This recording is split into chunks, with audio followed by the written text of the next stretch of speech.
1960కి ముందు, ఆ తర్వాత మా ప్రాంతంలో కట్నాలు, కానుకలు ఏమీ లేవు.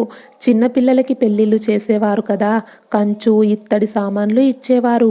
బిందె, తాంబూలం, గంగాళం. 1980లో ఇత్తడి సామాన్లతో పాటు 1116లు కట్నంగా ఇచ్చేవారు. ఆ తర్వాత వరకట్నం ఒక స్టేటస్ సింబల్‌గా మారింది. 1990లలో 10,000, 2000వ సంవత్సరాలలో 50,000, ఇక 2010వ సంవత్సరంలోకొచ్చేసరికి లక్షలు. ఇక ఇప్పుడు డబ్బున్న వాళ్ళ కట్నం విలువ కోట్లకి చేరింది. మధ్యతరగతి వాళ్ళు అయితే అప్పులు చేసి మరీ కట్నాలు లక్షల్లో ఇస్తున్నారు. బంగారు నగలు, ప్రధానపు ఉంగరాలు, మంగళసూత్రాలు ఇవన్నీ మొదటి నుండి వస్తున్న ఆచారాలే.